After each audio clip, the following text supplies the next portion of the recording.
Hello and welcome to Behind the Guernsey. Today we're joined by Brenton Payne, a young utility playing VFL at the moment, but looking to push his claims for a St Kilda senior spot. Brenton, thanks for joining us. Oh, thanks, Tommy. Thanks for having me. How have you enjoyed your first 6 months at the club? Oh, it's been the best 6 months of my life so far. Getting to meet the people I've met and here to play footy is my job.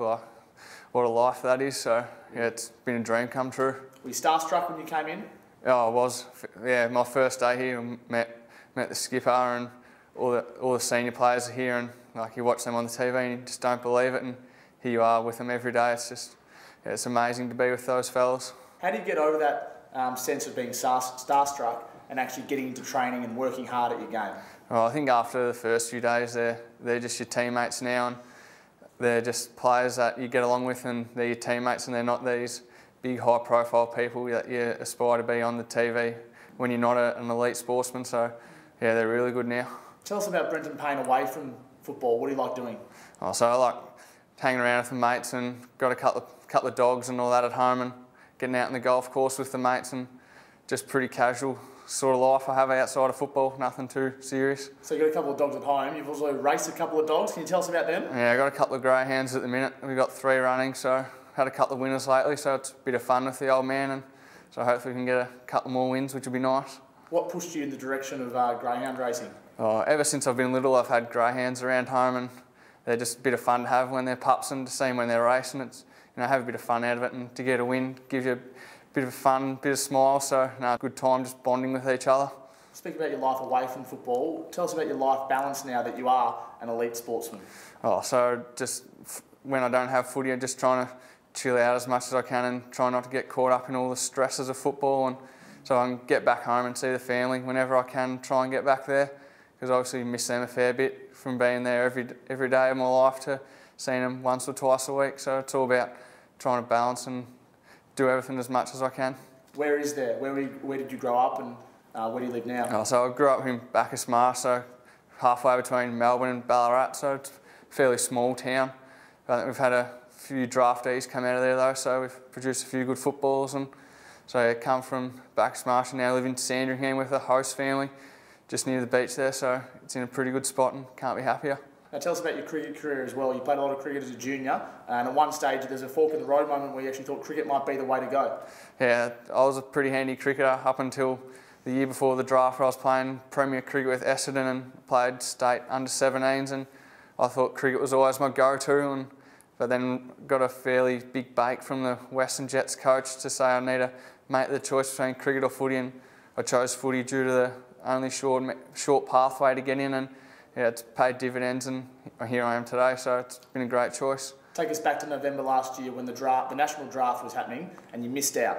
What were your emotions at that stage? Oh, I was pretty disappointed and pretty upset, and I didn't really know what was going to happen, if I was going to get drafted or any of that, because I'd spoken to a few clubs and they were indicated that they would draft me, and then it didn't happen, so I was kind of shocked that it didn't happen, and so I was pretty emotional for a few days. And then on the rookie draft day, when the Saints called out my name at pick 37, I was over the moon and best day of my life. Jack Sinclair, also drafted as a rookie. Ahmed Saad came back to the club. Adam Schneider was also a rookie. You're the only rookie that hasn't played this year for the Saints. What do you make of that? It's not really worrying me at the minute. Obviously, I've still got a lot of development to go. Obviously, still learning the game, and I've got a fair bit of body weight to put on. I'm still pretty raw in my size, so it's not the greatest of worries at the minute for me. So I'm more of a long-term prospect in that terms. Yeah, absolutely. Now, a lot of Saints fans would not be aware that you are 193 centimetres, so that's the same height as Nick Riewoldt, but you don't consider yourself a key position player at the moment. Is that an aim for the future? Yeah, definitely to be more of a key position player at the moment, more of a half-forward flank, half-back flanker due to my size, but being able to run long distance can help, and then so I can play in a fair few positions, which helps, so key position would be nice one day. What are your strengths? Oh, yeah, my long distance running and just being able to run all day, and my marking as well is probably they're my strengths that I have, and so that's what I base my game on. What about the players you get on with the best? Who have you really warmed to in the playing group? Oh, so my first day, my roommate in New Zealand was Sam Fisher. Yep. And then so Chips has really took me under his wing, and I learned a lot from him, and now still get along with Chips really well, and Nathan Wright, Jimmy Webster, get along with them really well, and get to have tea with them a few times. So no, it's really good. Are you aware that you've got this Aussie accent that really endears yourself to a lot of people around the club, that you're a real country sort of lad? Yeah, it's been brought up a few times. What do people say?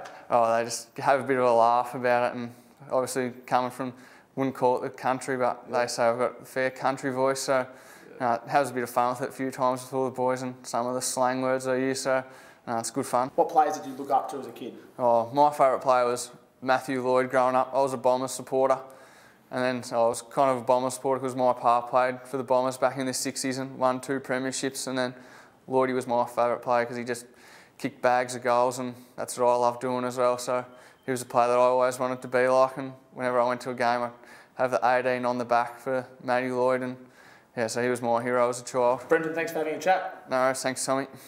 Brenton Payne, a very likeable young character here at the Saints and a very good prospect for the future as well. Thanks for joining us this time on Behind the Guernsey. Make sure you keep clicking back to saints.com.au for all your St Kilda news.